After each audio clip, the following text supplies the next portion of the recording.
Muito obrigada a todos. Quase injusto, né? Eu deixei todo mundo escapar do seu tempo.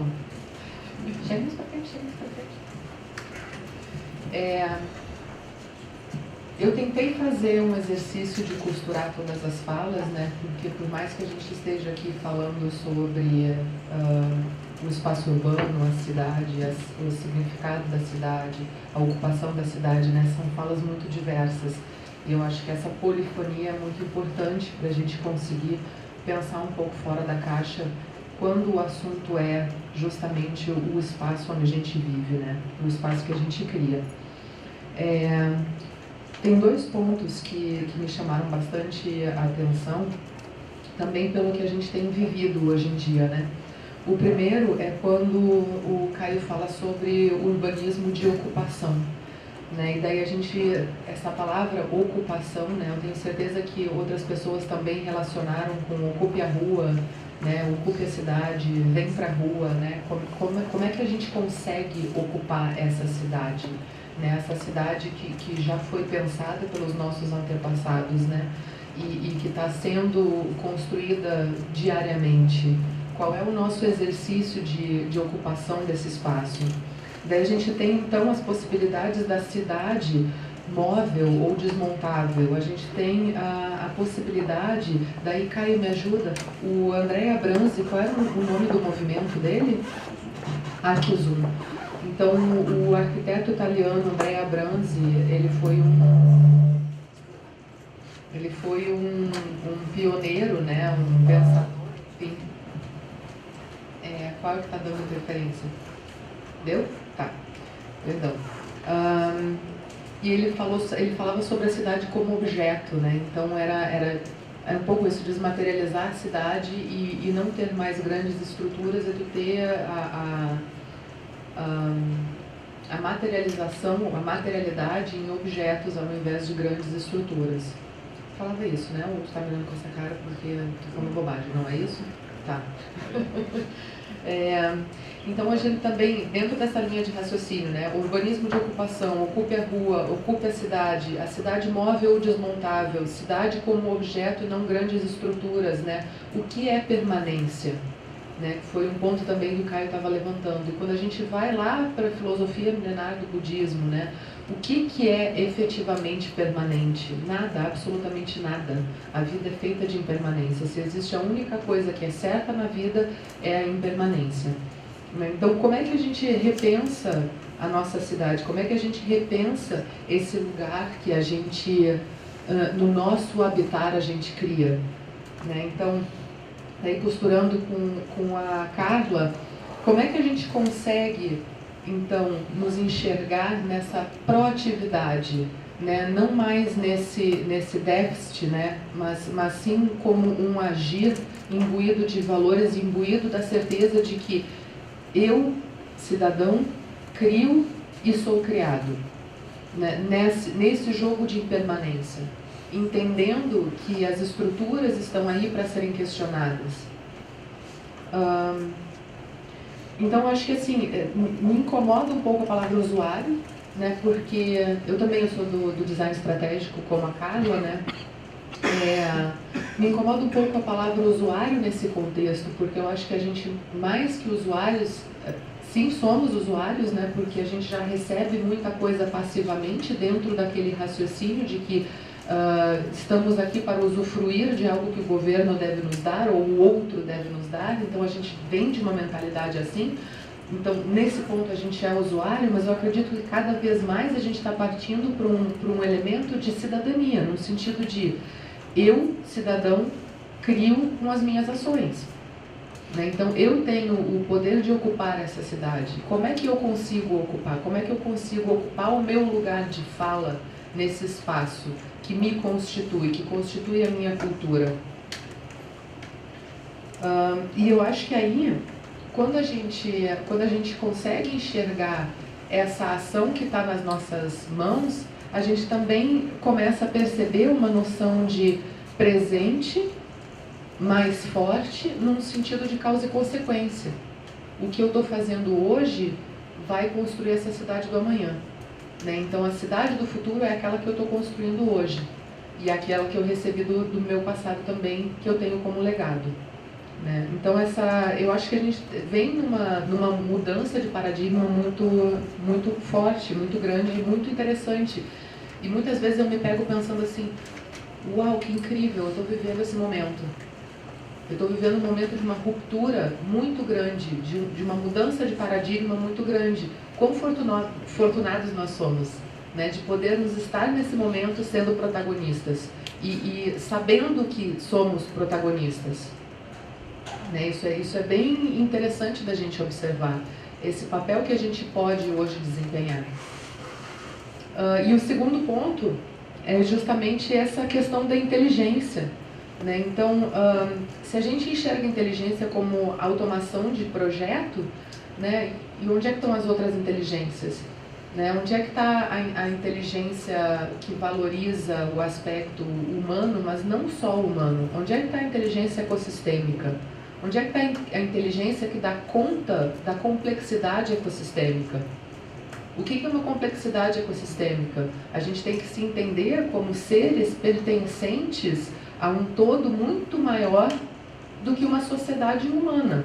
A gente já está percebendo isso por causa da questão das mudanças climáticas. Né? Então, está vindo à tona cada vez mais que a era antropocena não está mais trazendo consequências só para a sociedade humana. Né? A gente está se vendo finalmente como seres pertencentes a um ecossistema. Então, cadê a inteligência, né, que dá conta disso? Será que essas smart cities, né, essas cidades que estão sendo smartificadas, gostei desse termo, né, bom, será que essas cidades que estão sendo smartificadas, elas estão passando por esse processo a partir de um paradigma da complexidade, né, que vai entender essas relações ecossistêmicas, ou ela está sendo smartificada a partir do paradigma analítico, cartesiano, reducionista, que separa tudo em caixinhas, né? Será que a gente não estaria melhor olhando para o pensamento selvagem? Aquele que consegue ver a relação ecossistêmica?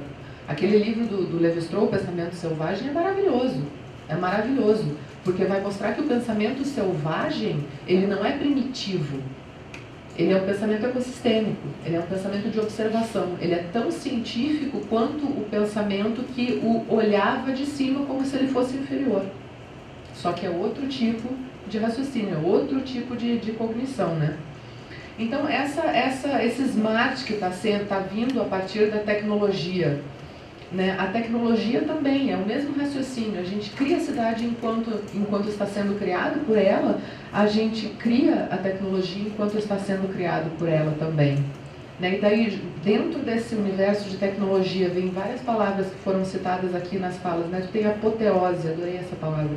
Apoteose, hiper, imenso. Né? Então a gente tem muitas informações, muitos dados, uma população imensa, crescente, uma realidade acelerada. Né? Como é que isso reflete, então, em cada um de nós e como sociedade? Como é que a gente vai se deixar afetar por esse processo de aceleração e de saturação? A gente se deixa simplesmente afetar passivamente? Ou a gente entende que a gente também está corroborando com isso?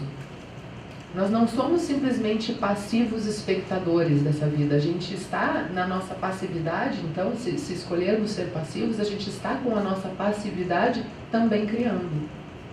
Né? Porque a gente está dando espaço para isso. Então, muita gente bom, todos acredito eu já tenham escutado falar do termo workaholic. Né? Que virou assim a grande moda, inclusive de hoje em dia, é workaholism. Todo mundo tem que ser maluco por trabalho, mas chegou a tal ponto que as pessoas já começaram a falar do ócio criativo. Né? Então, o que é esse ócio criativo? É um movimento contra, que diz, não, eu não quero ser passivo, eu não quero aceitar essa cultura que me impõe um super trabalho. Eu não preciso ser produtivo dessa forma, eu posso agir de uma forma diferente. E quando a gente para analisar criticamente a nossa realidade, é que a gente consegue fazer escolhas mais acertadas, né? Então, o quanto a gente está quanto nós estamos nos submetendo a essa tecnologia e essa saturação e a esse hiper e essa aceleração. O quanto a gente consegue priorizar um equilíbrio frente a essa realidade. Né? Eu acho que esse é um raciocínio que a gente tem que ter. Essa cidade do futuro, né? Essa cidade que é a sociedade do futuro, essa desmaterialização, essa aceitação da não permanência. Será que não passa justamente por a gente conseguir respirar um momento e olhar o que está acontecendo aqui agora e como é que a gente pode fazer isso diferente? Então, enfim, eu queria fazer essas costuras todas e eu gostaria muito de ouvi-los, por favor. Quem tiver colocações, perguntas, fiquem à vontade, aqui é a casa de todos. Boa noite, meu nome é Eduardo.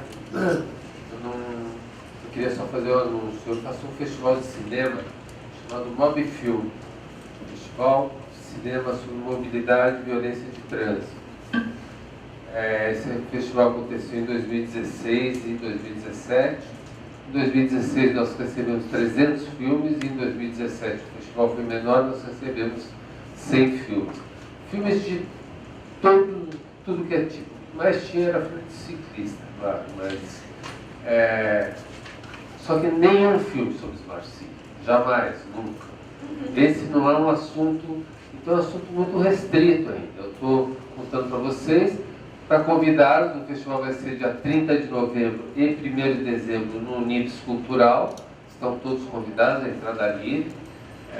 Dia 30 de novembro tem um seminário, conta com a participação da USP, professor Paulo Saldiva e Instituto das Clínicas, a NTP, várias instituições, e dia 1º de dezembro tem o Festival de Cinema. Repete o nome? Repete o nome, querido, por favor. Mob Filme, filme em inglês, filme. E eu queria aproveitar e indicar para vocês que leiam os artigos do professor Paulo Saldiva, particularmente, ele está escrevendo no momento uma analogia com o Inferno de Dante sobre o que é a vida moderna e como é que o Smart City poderia atuar nesse negócio. Eu indico vivamente a todos. Obrigado. Obrigado.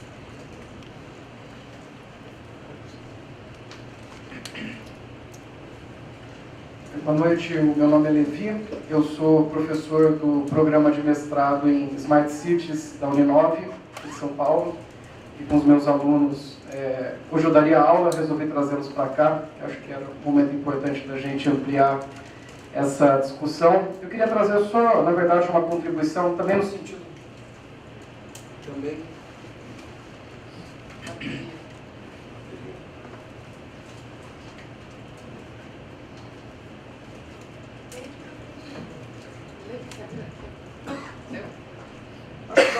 Não sei se é para gravação, mas talvez no sentido de contribuir para a costura que foi começada ao final da fala. Bom, o tema do evento, Cidade do Futuro.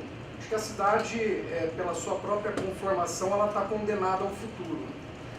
Há um texto de Max Weber, tá na coletânea Economia e Sociedade, que fala sobre poder não legítimo, e que associa a existência da cidade, ou a invenção da cidade, às grandes revoluções que a humanidade passou nos últimos 200 anos. Então, trazendo uma relação indissociável entre urbanização e revolução.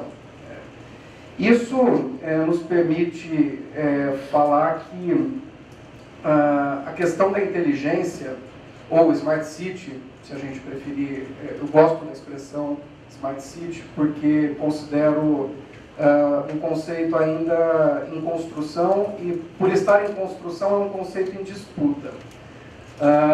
E acho que quando alguns criticam a expressão Smart City como uma invenção do mercado, me parece que é uma recusa a essa disputa.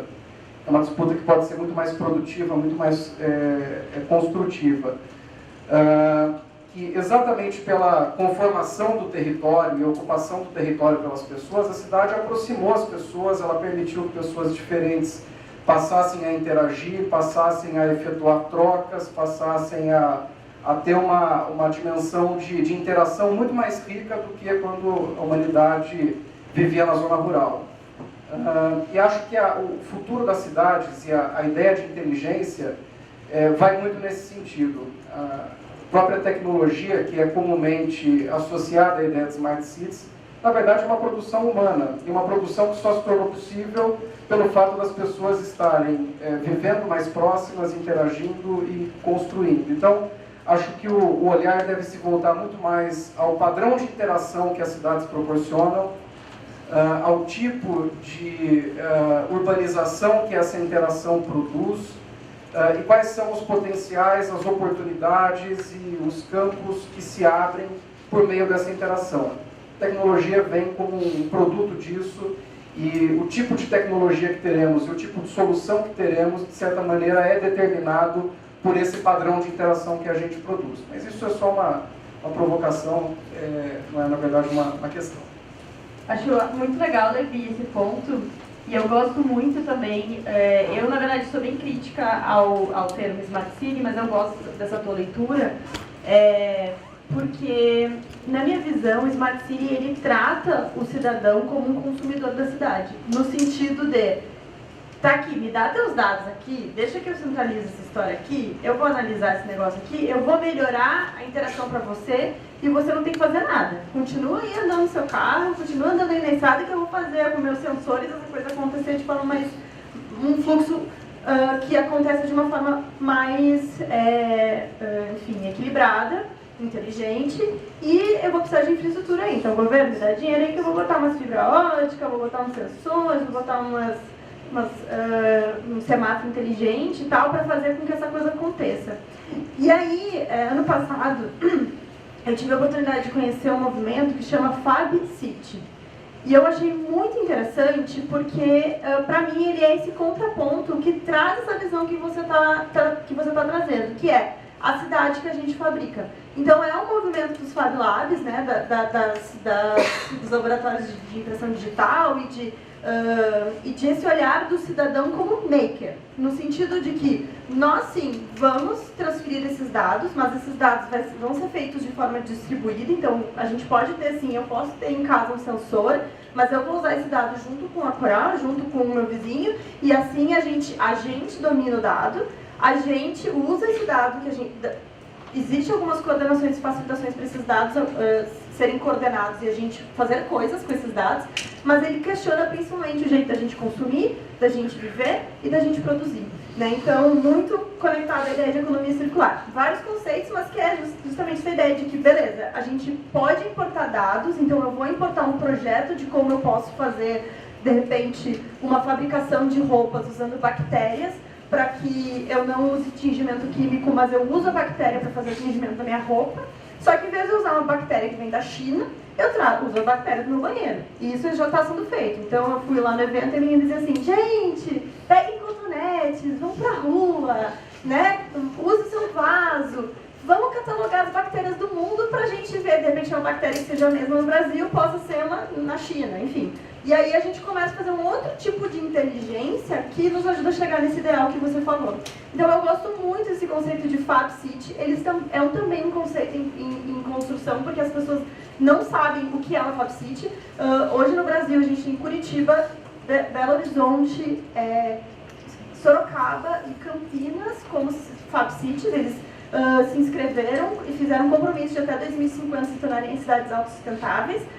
Eu faço parte do grupo, ninguém faz a mínima ideia do que isso significa, mas eu acho que a gente está tentando construir e pensar no que isso pode fazer sentido para o Brasil. Eu gosto da ideia, mas eu acho que tem um conceito que está conseguindo já partir disso, porque eu acho que Smart City já perdemos essa chance aí, porque já foi tomado, já foi vendido, já foi embalado e só que está pronto para consumir com frete grátis. Frete não grátis, né? Porque é caro. Só para levantar, eu concordo contigo, é um termo que ele está em disputa, mas eu acho que as forças que disputam esse termo são bastante desiguais. Não sei se vocês sabem, mas essa... Está funcionando isso aqui? esse termo Smart City, ele veio de uma campanha publicitária que a IBM fez lá no começo desse papo todo, que era a Smarter World, Smarter Cities, alguma coisa assim. Isso é um termo registrado deles. Você fala, vou ter que pagar royalties agora. Mas eles fizeram uma campanha de cidade em cidade, de governo em governo, para vender a ideia de que a Smart City seria a cidade que eles estavam desenhando ali com os sistemas deles, porque eles têm esse interesse. Né? É um conceito que ele está em disputa. A partir do momento que ele é colocado como plano urbano, modelo urbano, ele entra nas disputas da cidade, mas fazer frente à IBM é muito difícil. Fazer frente ao Cisco da vida é muito difícil. O governo não sabe nem onde começar a analisar o material que a IBM dá para ele. Então, são players muito fortes. E ele está em disputa, mas eu acho que quando a gente começa já a ter programas governamentais de smartificação de cidades, se eu não me engano o brasileiro chama Minha Cidade Inteligente, a gente não é muito criativo com os formatos, a coisa começa a ficar um pouco engessada. Então a gente começa a ter uma norma ISO da Smart City, começa a fechar um pouco as possibilidades de para onde ir. Né? Então, eu concordo, é um termo em disputa, mas eu sinto que ele já está um pouco engessado porque os players são muito fortes. Olha, eu vou tentar fazer uma ponte das duas falas, apesar do... Qual é o seu nome? O Eduardo falar que ele era só uma declaração, acho que tem algo que você disse, mas não sei se você sabe. Mas tinha uma palavra aqui que eu escrevi, que a Coral falou que era uma palavra negativa, que era desconhecida. E foi eu escrever. Desconhecida. E acho que é bom, porque assim, é uma palavra que provoca, né? Então, e por que eu falei que é uma cidade desconhecida? Porque, que é óbvio, né? Porque o futuro é desconhecido. A gente não sabe o que vai acontecer. Mas, por outro lado, assim, me parece que ela é desconhecida porque os critérios de construção do coletivo estão em xeque. Então, quando a gente... Então, em xeque por causa da própria tecnologia digital. É a tecnologia digital que está fazendo esse movimento. Né? Desde o momento que a gente começa a trabalhar com eletrônica no século XIX e o desenvolvimento se acelera exponencialmente durante o século XX, especialmente a partir da década de 50, os critérios de socialidade estão em xeque. Tem gente dizendo que o contrato social, sabe o contrato social? Aquele que fundou o mundo moderno a partir da Revolução Iluminista, está em xeque, por causa da tecnologia digital. Vou dar um exemplo de por que isso. Porque a tecnologia digital desconsidera o território. Acho que é bem esse levantamento que o Lucas faz constantemente, a questão da telecomunicação em território, mas é uma coisa importante falar isso. Porque é o seguinte, nesse momento o seu celular está produzindo dados que estão sendo enviados para outros lugares, outros territórios, que tem outra jurisdição trabalhando sobre eles. Então, isso é uma coisa importante, porque até antes da tecnologia digital, o que regia o comportamento social dentro de sociedades dotadas de estatuto, como a nossa, era o território. O limite territorial é o limite da lei. Não é mais. Então já começa aí, a gente já rompeu esse elemento territorial do contrato. E não é que o território deixa de existir, é que a gente desconsidera a legislação que está regendo o seu dispositivo. E isso está se sobrepondo cada vez mais. Tem uma coisa que eu sempre gosto de levantar também, que toda peça de software, todo programa, todo sistema operacional, todo sistema digital que produz informação e transmite informação, carrega dentro dele um sistema de governança automático, que independe da sua vontade sobre ele. Então, ele te treina a operar da forma como ele opera. E não é assim que a gente fala de tecnologia. Quando a gente fala de tecnologia, entender a tecnologia como redentora. Então, quando vocês estão olhando para o celular durante horas, durante o dia, você está se educando para entender o mundo segundo o jeito que esse celular quer que você entenda o mundo. Não vê ao caso com o aplicativo, não vê ao caso que você está fofocando no WhatsApp ou fazendo transações financeiras e o seu celular, não vem ao caso. Você está sendo treinado por esse dispositivo para pensar no modo como ele opera no mundo. E é por isso que ele está pondo em xeque o mundo que a gente está vivendo. Nós estamos sem competência suficiente enquanto sociedade para entender o que está acontecendo. Eu acho que é isso que me assusta, é por isso que eu falo de uma cidade desconhecida no futuro, que é um território desconhecido.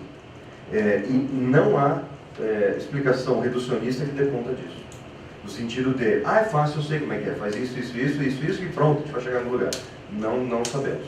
A gente pode fazer, trabalhar numa lógica, como a Carla falou, de prototipação, e a partir de uma valorização extrema da experimentação em sociedade, a gente começar a ter um pouco mais de clareza do que está acontecendo. Aí eu faço a ponte com o Eduardo, E quando ele fala que ele faz um festival, aí uma provocação que eu tenho feito ultimamente é o que é um ato de urbanismo?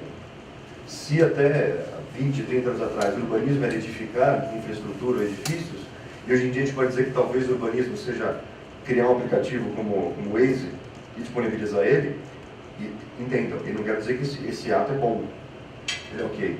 Como diria o Postman, citado pelo Lucas, as tecnologias não são boas nem más, muito menos neutras. Né? Então, elas têm um certo jeito de operar e nos obrigam a operar daquela forma. Aí eu digo uma coisa, será que um festival de cinema não pode ser um ato de urbanismo? Você provoca o entendimento do ambiente de outra forma, e a partir daí, as pessoas que vão transitar no festival que o Eduardo organiza, vão experimentar o mundo de outra maneira. Vão olhar para essa cidade de outro ângulo, e talvez ocupar ela de outra forma, habitar ela de outra forma. Eu quero fazer alguns comentários. Partindo desse gancho, né, que você falou desse ato de urbanismo, achei bonito isso. Lembrei da peça do Teatro da Vertigem, Bom Retiro, uma peça passada no Bom Retiro. Apocalipse no 11. Bom Retiro no 74. Apocalipse no 11. Enfim, uma peça do Teatro da Vertigem no Bom Retiro à noite, com um horário fora do horário comercial, um bairro totalmente esvaziado, e a peça propunha um percurso, né, por esse espaço. E eles faziam pequenas manipulações do ambiente, assim, fechando e acendendo luzes da rua, e provocavam uma sensação inacreditável, assim, de fantasmagoria, assim, parecia que aquilo não era mais realidade. Até o ônibus que passou ali uma hora, eu fiquei meio assim, falei, esse ônibus aí está aqui porque ele deveria estar aqui, ou é coisa da dramaturgia, né? Então, o Caio falou dessa dissolução dos territórios, né, esse desprezo vamos dizer assim, da tecnologia pelos códigos estabelecidos, né, a imposição e colocação de novos códigos, eu não sei se desprezo é a melhor palavra, mas esses territórios que estão sendo reconfigurados não são só os territórios administrativos, né, e legais da cidade, né? Acho que todas as áreas, todos os campos, todas as dimensões do pensamento estão nesse estado de transterritorialidade. Então, é engraçado porque essa ideia das Smart Cities, é muito curioso para mim, como urbanista, ver essa dimensão do empreendedorismo urbano, né? Então, é uma coisa que está extremamente forte, é uma cultura muito grande do pessoal da comunicação, do pessoal do design.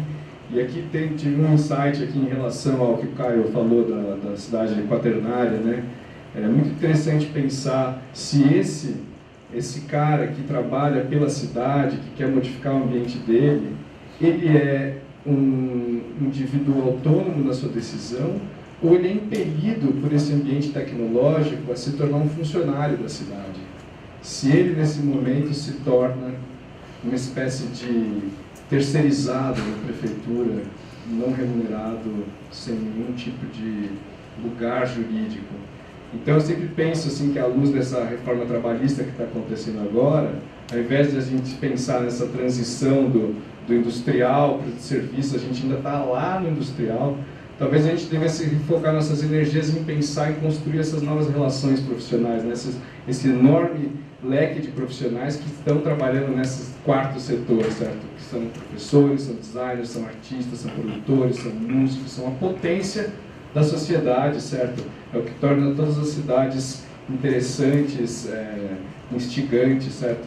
Então, eu acho que esse conceito aí dessa cidade do quaternário ele é muito interessante de ser pensado do ponto de vista do que ele pode produzir de novas relações sociais. Eu acho que agora a gente está migrando dessa noção de rede para uma noção de plataforma, que no fundo são reconfigurações do que antigamente eram os sindicatos, né?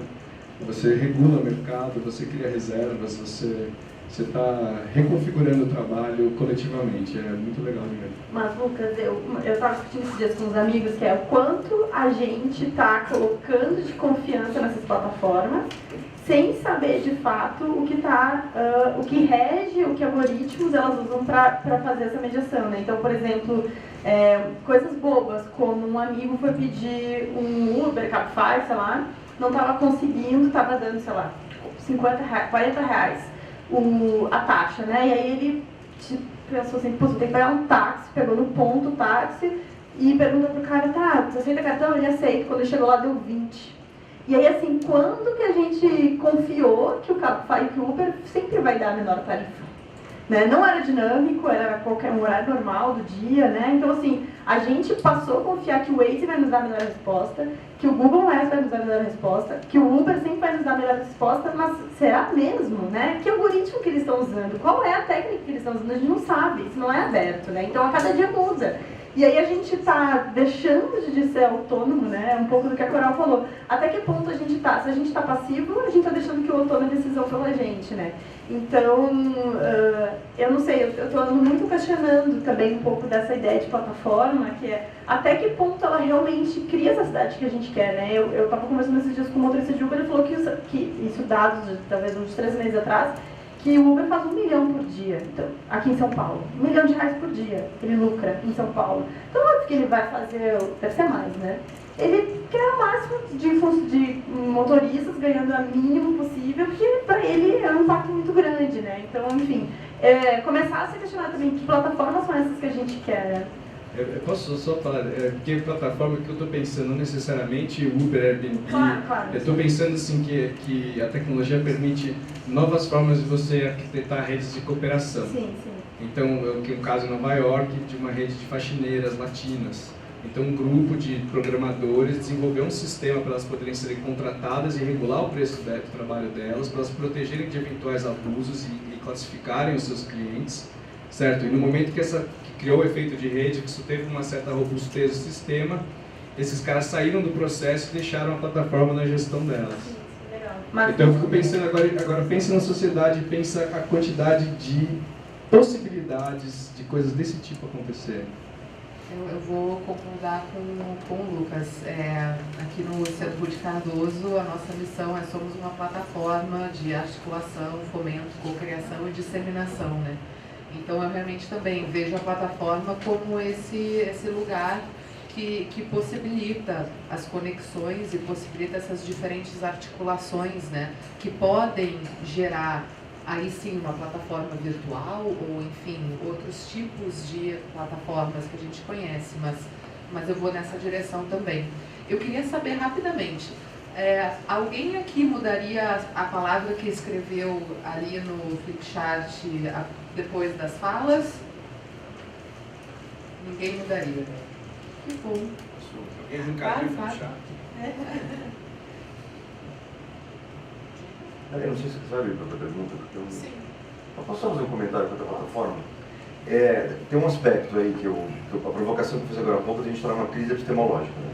Uma crise de quais são os critérios de entendimento que a gente usa para navegar no mundo. Tá? E eu vou fazer uma provocação para a mesa, porque foi falado aqui um termo que eu fico muito preocupado, que é o termo plataforma. A plataforma é uma metáfora, né? E tem um aspecto do pensamento selvagem que é a recusa da metáfora e a tentativa de falar das coisas pelo que elas são. Então a plataforma é uma metáfora, a plataforma é uma superfície plana que você bota objetos em cima e embaixo com apoio, etc. Tipo, uma grande mesa, digamos assim, não é? Aí eu estava pensando assim, porque eu tinha notado mais cedo, como o Lucas tinha falado, da transição da rede à plataforma. Plataforma, o que ele quer dizer com isso? Eu conheço tecnologia, eu conheço TI, assim, então o que seria a plataforma? Esse termo já apareceu na TI umas 30 vezes diferentes, com denominações diferentes, que é uma metáfora muito rica a plataforma, né? Aí quando vocês começaram a descrever entre vocês como se fosse óbvio, eu falei, tá. Eles estão chamando então de serviços distribuídos de plataforma. E o que é um serviço distribuído? É um serviço que não tem, ele brinca com o sistema distribuído, ele utiliza o sistema distribuído para os seus próprios fins. Todo mundo aqui sabe o que é um sistema distribuído? Sistema distribuído é um sistema que não tem centro. E esse é um aspecto fundamental da internet, que está contaminando um monte de coisas diferentes. E quando a gente fala de plataforma hoje em dia, a gente está falando a respeito, pelo menos o conceito da mesa aqui, pelo que eu entendi, é um sistema distribuído que presta um serviço para a sociedade de alguma forma. No entanto, esse serviço é sobreposto a um sistema centralizado, que é o sistema de gestão desse serviço. E o jogo entre esses tipos de topologia de conexão entre os participantes, os atores sociais que estão habitando aquele sistema, acaba dizendo o que pode e o que não pode acontecer ali. Então a provocação que eu faço para a mesa e para vocês é cuidado com as metáforas. Porque metáfora esconde um monte de coisa. E boa parte da nossa crise epistemológica é o abuso das metáforas. E não estou criticando a mesa, criticando a provocação, porque a própria metáfora está aí, a gente está entendendo. Eu achava que tinha entendido uma coisa. Você está me dando uma bronca em público. É isso. Pessoal, colocações, perguntas. Temos tempo para mais uma.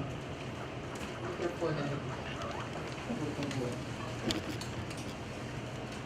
Eu tenho uma questão que não foi abordada em nenhuma das colocações, mas que certamente vai afetar o cidadão.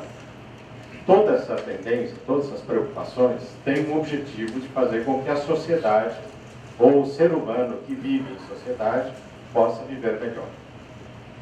Como é que a gente vê isso, considerando as bases estruturais, as diferenças sociais, fotografias que você mostrava, o campo de golfe e a favela, como é que isso pode se harmonizar em algum lugar no tempo, se nós temos essas grandes diferenças com que nós temos que conviver, e não é só no Brasil, não é só São Paulo, no mundo inteiro, como é que isso, considerando essa tendência tecnológica que vai se consolidando à medida que o tempo passa, com as plataformas e tudo mais, como é que a gente vai evitar as pressões sociais?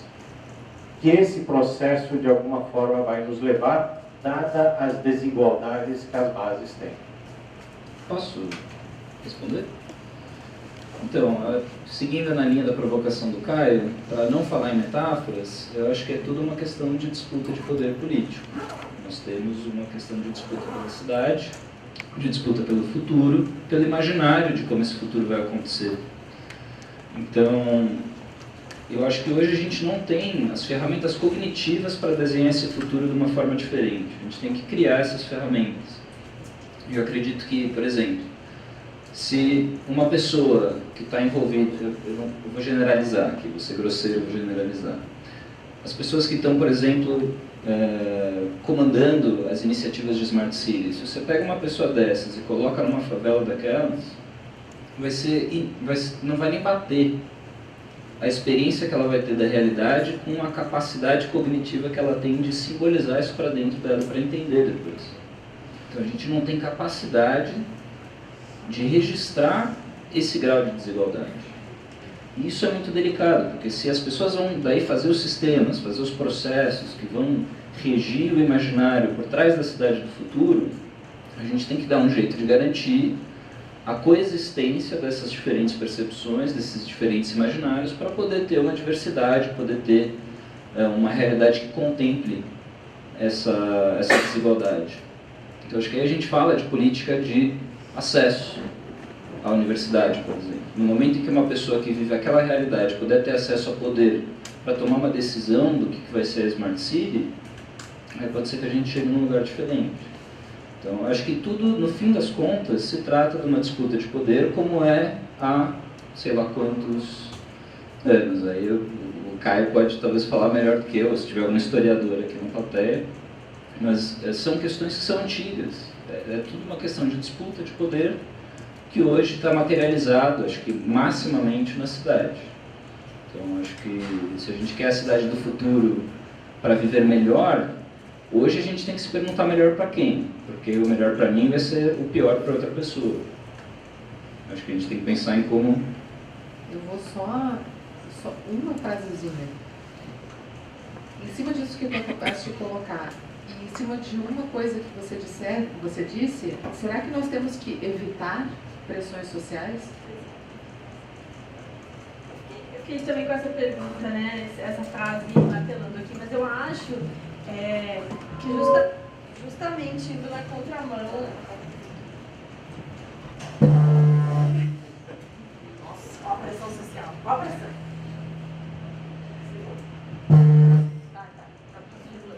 Justamente a pressão social, para mim, ela é, na verdade, indo contra tudo que a gente está vendo nessa eleição. Eu acho que o grande ponto, sem querer polemizar, mas já polemizando, como que a gente cria esse espaço de colaboração, porque eu acho que justamente a pressão social, ela possibilita novas experimentações, né, que é um pouco do resumo que o Caio fez na minha fala, né, que é como que a gente permite que essas experimentações aconteçam, né, de ser uma cidade. Então, o Alejandro Avena, que é aquele arquiteto chileno que eu coloquei ali, ele diz justamente que a resposta do urbanismo está nas favelas, né? Nessa possibilidade de permitir que as pessoas façam construções, um puxadinho. Né? Então, se eu, como governo ou como como uma entidade, consigo entregar meia casa para o usuário, para o cidadão, ele vai conseguir sozinho construir o resto do meio se eu não tirar ele para as bordas da cidade e deixar ele permanecendo no centro, onde ele consegue permanecer a conexão dele com o emprego e com as relações sociais e com a possibilidade de novas oportunidades, né? Porque essa é a grande loucura da cidade. Como eu mantenho a pessoa viva perto de oportunidades, né? Eu acho que esse que é o desafio como do futuro, assim. Como que a gente faz? Porque hoje já tem muita coisa interessante acontecendo nas bordas que não é legitimizado pelo centro, vamos dizer assim, né? Então, como que a gente faz essa conexão e a gente permite que as soluções criadas lá se misturem, né? Porque a cidade, ela vai continuar crescendo e essa borda, ela vai virar centro, né? Então, como que a gente faz com que essas experimentações aconteçam e elas reconectem, né? E se conectem? Porque eu também concordo com, não lembro quem falou do consenso, não existe consenso.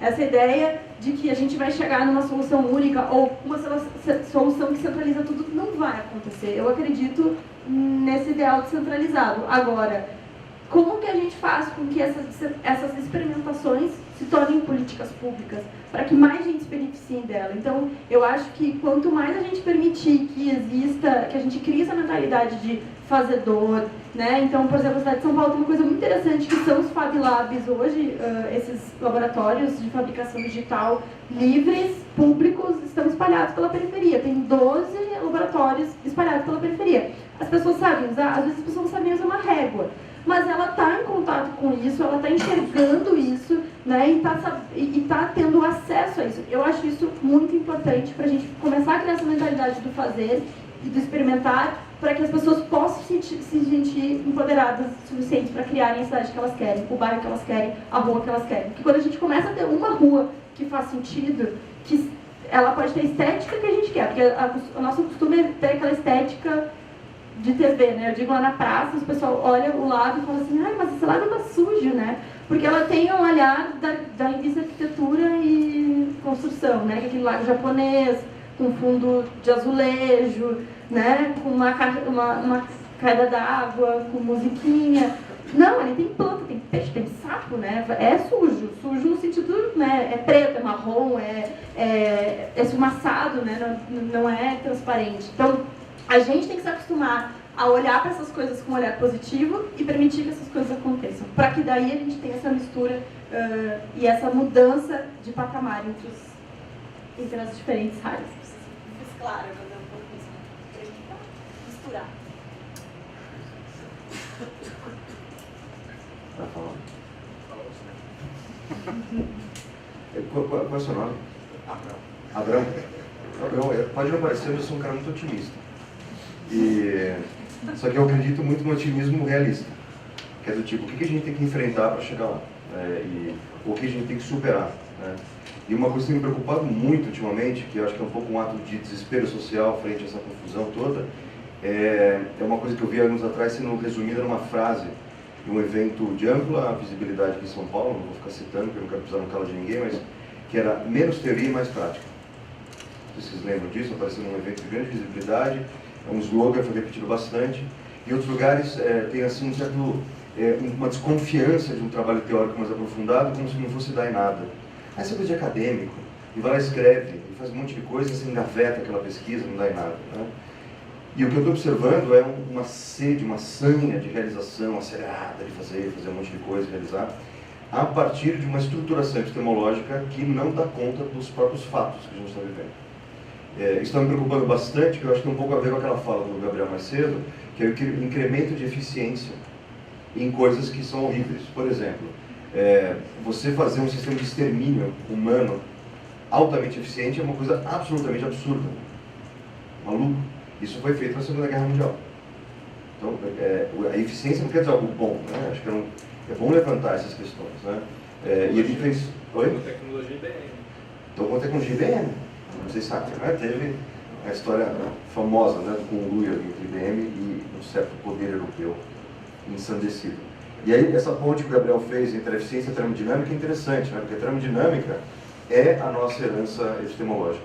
Tem um monte de coisa que a gente adotou da termodinâmica, que é, por exemplo, público-alvo, médias, máximas e mínimas, estatística de maneira geral, e a teoria da complexidade levando a outras coisas. Especialmente uma primeira coisa, que é um elemento que está muito comum em técnicas como a própria Carla trabalha, eu mesmo trabalho, que envolve técnicas da antropologia aplicadas ao encontro de oportunidades de ação na sociedade. Essas técnicas de antropologia têm uma coisa muito profunda, que é uma competência do pensamento selvagem, que é a invenção de categorias frente a situações novas. Então, surge uma situação nova, a gente não tem categoria para pensar ela. Tradicionalmente, o que a gente faz? O que faz um planejador urbano tradicional, especialmente vindo do poder público? Ele vem com todo o sistema categórico pronto e enfia a goela abaixo da comunidade. É assim. É assim que funciona o transporte público, é assim que funciona a saúde, é assim que funciona... Ah, mas não é assim que a gente funciona. Dane-se, vocês vão ter que adotar esse sistema assim, necessário. E o que tem emergido ultimamente? Tem se falado muito da aplicação de técnicas de etnografia para você descobrir com o público, com a comunidade específica, quais são as chamadas categorias nativas, como é que se pensa aquela questão naquele contexto. Agora, esse trabalho não é feito sempre com o rigor necessário. Tem muita gente, e muitas vezes é feito um trabalho de goela abaixo, disfarçado de etnografia, sendo bastante comum. Então, o que eu levantaria aqui, e é o caminho para uma cidade mais interessante para se habitar, mais democrática talvez, se tem uma luz no fim do túnel, eu vejo essa. Eu vejo esse trabalho cada vez mais sensível, um trabalho antropológico e etnográfico com a realidade urbana como se apresenta, e não como deveria ter acontecido, como deveria ter se imaginado, por aí vai. Como se imaginava que deveria ser. Né? Centralizar Exatamente. o processo. Exatamente, tem a ver com distribuir o processo, ou seja, de fato abolir. Só falar uma última frase, uma coisa sobre isso, que eu acho que também é uma chave de entendimento. Né? Quando Brasília é construída, é no mesmo ano que Jane Jacobs publica A Morte e Vida das Grandes Cidades Americanas. É no mesmo ano. E a abordagem que a Jacobs propõe é que entendamos a cidade como um processo de interação social. O que Brasília é positiva? Né? A gente fazer uma maquete 1 para 1 de concreto é uma cidade. Não, não é. Enquanto a gente não habita, não se apropria, não altera, modifica aquela forma de estar, de habitar aquele ambiente, aquilo não virou cidade. Vice-versa, onde tem gente habitando, vivendo, conversando e falando e construindo comunidade, há cidade. Então, que cidade que é essa? E talvez validar esse tipo de formato e começar a partir daí mapear formas de ação mais legítimas.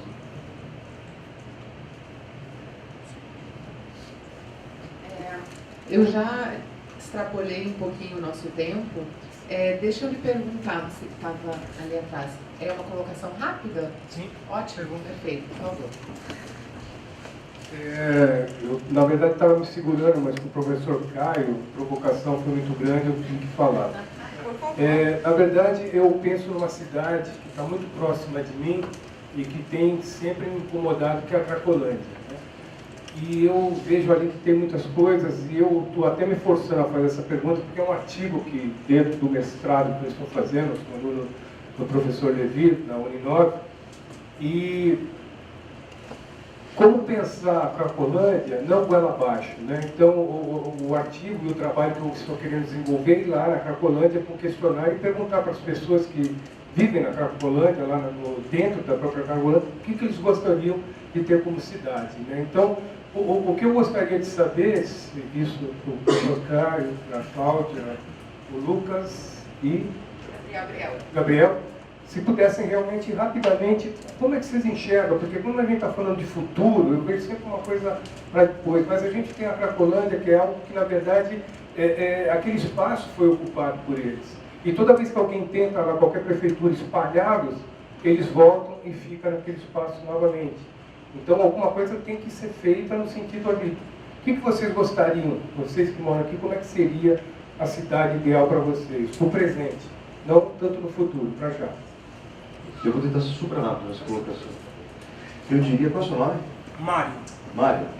Eu diria sobre isso, assim, como é importante. A questão da Cracolândia é uma questão gravíssima, super difícil, né? Uma maneira de entender isso que eu falei agora, um pouco pela metade, é vai lá e valida o que está lá. Não, que cada um é cada um, e a vida é assim mesmo. E você vai documenta e fala que triste, vai para casa e chora, né? Ou então falar, ai que lindo, eu sou uma certa glorificação de uma situação emergente, do jeito que está. Não é isso que eu estou falando. Mas, no caso da Cracolândia especificamente, a gente tem um trabalho sobre aquela região faz uns 6, 7 anos, na favela do Moinho, que está conectada àquela região. Estava, né? Pegou fogo. E aí o que a gente percebeu naquela época, como era importante entrar na cultura da droga. Ou seja, porque uma coisa é você olhar de fora e falar droga é feio, droga é errado, não pode usar, então, meu Deus, tadinho do cara que usa, ou então, que absurdo, marginal, sei lá o quê, qualquer julgamento moral, né? como é importante entrar na cultura da droga e tentar entender o que está acontecendo ali, de fato. Em termos, porque cultura não é só o que se manifesta ali na primeira camada, né? É de onde vem aquela droga, por que ele consome aquilo, de onde esse cara veio, qual é a cultura do vício, qual é a estrutura do vício, e o que está por trás do vício. Então tem várias coisas bem interessantes aí para a gente entender, para poder agir de uma forma mais interessante. Então antes, eu sugeriria para você antes perguntar qual é a cidade ideal, o que está acontecendo ali, de fato. Antes de já partir de um diagnóstico semi-pronto, chega lá de cabeça aberta. O que está de fato acontecendo? Obrigado. Eu acredito, eu fiz um projeto parecido, não parecido, mas eu acompanhei uma comunidade criativa, né, o Copiadás, quando eles criaram a Praça da Nascente, enfim, porque é Praça Homero Silva e a partir de 2013 virou a Praça da Nascente, hoje é conhecida assim na cidade. E eu acho que o mais importante as pessoas não estão acostumadas a pensar no futuro. Imagino que esse público seja mais complexo, assim. O que eu vivi no grupo foi entender que existia um propósito comum, um desejo comum de usar aquele espaço de uma forma mais criativa, mais cultural, porque o bairro da Pompeia tem muito artista, né? É uma identidade do bairro, e de forma sustentável. Então eu estava até comentando para o Gabriel agora está no projeto Wi-Fi, a praça tem 12 mil metros quadrados, a gente podia entrar para pedir Wi-Fi na praça, a gente nunca pediu, porque a gente tem um estudo que diz que afeta as abelhas. Então a gente tem bastante abelha sem ferrão na praça, e a gente nunca pediu Wi-Fi, talvez para os usuários seria mais legal, eles gostariam, mas a gente coloca a natureza acima das decisões. Então a gente não tem certeza se esse estudo é real ou não, mas por enquanto a gente vai deixando assim, ninguém nunca reclamou, nunca também ninguém pediu Wi-Fi para a praça, e assim seguimos. Então, mais do que chegar para as pessoas e perguntar o que elas querem, elas não sabem responder. Porque a gente não foi treinado a pensar a cidade que a gente quer, a gente foi treinado a usar a cidade que existe. A gente está acostumado a reclamar o que a gente gostaria que ela tivesse. Então, a minha sugestão não sei bem como esse público faria isso, mas eu acredito que muito mais cocriar coisas possíveis do que questionar o que aquela pessoa desejaria, tentar entender quais são os propósitos que unem essas pessoas nesses passos, pode ser mais fácil para imaginar esse novo futuro possível, que é possível para aquelas pessoas daquele jeito, né? Lá na praça, sem me alongar mais, o que aconteceu foi, no início, todos os vizinhos mais próximos da praça diziam para o coletivo: vocês são loucos, vocês estão perdendo tempo de vocês, há 40 anos essa praça, ninguém faz nada dessa praça, não são vocês que vão conseguir. E aí, no segundo ano, as pessoas olhavam assim: bom, já que vocês fizeram isso, vocês podem fazer tal coisa também? E é muito difícil a gente chegar para a pessoa e dizer: não, o que você quer fazer? Vem aqui, faz que a gente te ajuda, propõe que a gente faz. Essa é a grande dificuldade do coletivo, porque as pessoas que se uniram lá são pessoas propositivas, elas propõem e a gente embarca junto. E para quem de fora é muito difícil. Então, eu acho que você tem que, tirar todas as lamentações, deixar as pessoas reclamarem o que elas puderem da prefeitura, do governo, de tudo que é errado, para depois colocar as pessoas num lugar de proposição e tentar chegar nesse lugar que elas enxergam, de novo, pensando nesse contexto, como o propósito daquele lugar. Primeiro?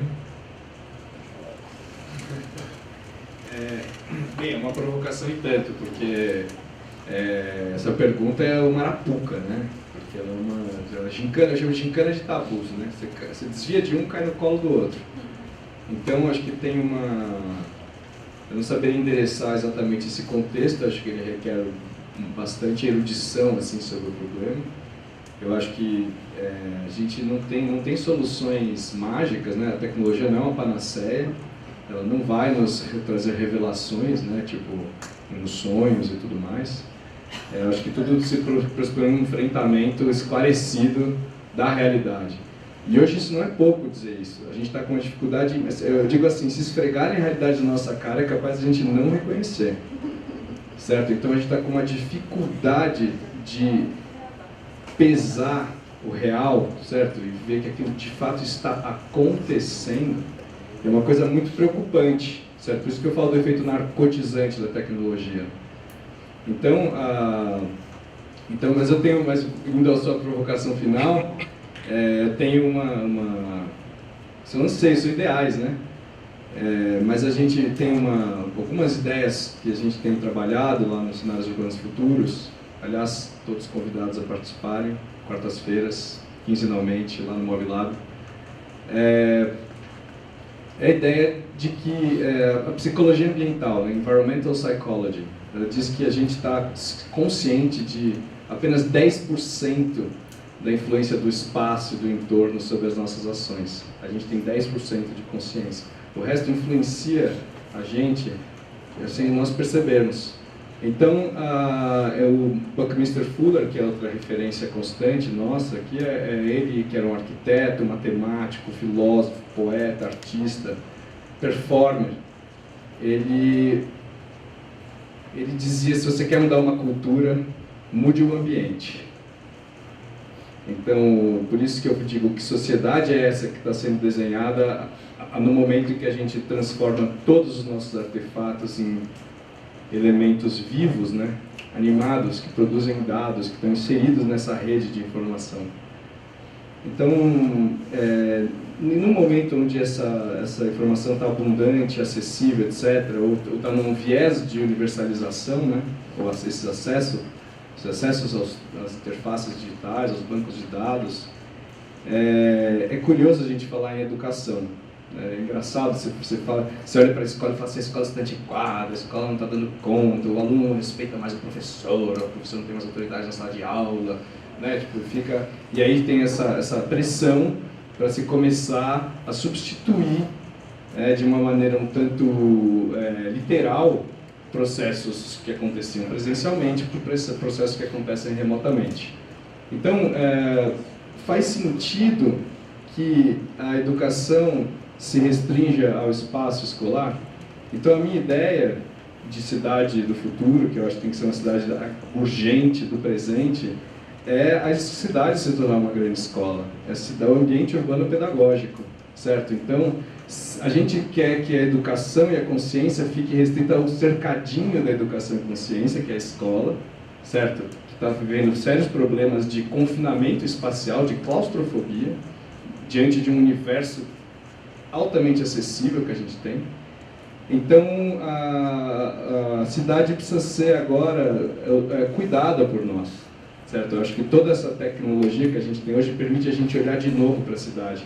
A gente só foi ver a cidade pela primeira vez na década de 60 com as imagens de satélite. Nós fomos entender o que era esse negócio. Então, agora, a gente transforma isso num objeto da nossa elaboração. Então, a gente vai olhar para todas essas questões e, uma por uma, vamos ter que trabalhar nisso. Então, é um processo longo e que eu espero muito fazer parte. Olha, eu acho super importante esse tipo de pesquisa. Eu acho que quando a gente tenta entender a realidade urbana sem ir a campo, é quase um pecado. Assim. Mas é muito difícil trabalhar com públicos tão vulnerabilizados como o pessoal da Cracolândia. Eu posso te falar da minha experiência, que não é a mesma coisa, mas eu trabalhei em assentamentos muito precários, que também é um público vulnerabilizado, e a gente tinha que tomar o cuidado de elaborar o questionário, elaborar o processo de diagnóstico em conjunto com o pessoal do assentamento. Então isso permitia com que o próprio formulário, que é uma tecnologia de levantamento de informação, fosse desenhado de maneira a atender as expectativas, as questões que eles queriam ver investigadas também. Eu acho que isso agrega muito valor ao desenho do questionário, incluir eles desde o começo desse processo diagnóstico e também levar depois o resultado, trabalhar junto com o pessoal para chegar em conclusões e estudos, enfim, isso é super difícil, não sei te falar como fazer, mas eu acho que vale um mergulho também, já que é uma situação hiper complexa, que envolve questões de psicologia, de psiquiatria, segurança pública, urbanismo, enfim. Eu acho que vale a pena conversar com o pessoal que está produzindo conteúdo de ponta também, de diversas formas diferentes, e tentar entender essa questão para você poder chegar no território com alguma sensibilidade às questões e saber o que perguntar, talvez aberto sempre, porque a hora que a gente chega em campo as externalidades são mil, né? A gente chega lá e a coisa é totalmente outra, e você reformula toda a sua pesquisa. Então, eu acho que incluir o pessoal desde o começo é super interessante nesse sentido. Bom, peço desculpas por ter ultrapassado um pouco o tempo. O assunto é muito rico, muito interessante. Fico feliz de ter despertado, de ter visto o interesse de tantas pessoas. Agradeço imensamente aos convidados. Agradeço a presença de todos vocês. Agradeço quem nos assistiu em casa também. E vai ficar registrado, então, esse vídeo lá na nossa página do Centro Ruth Cardoso, para quem quiser resgatar os assuntos ou se quiserem espalhar. E sintam-se sempre muito bem-vindos aqui. Muito obrigada, boa noite a todos.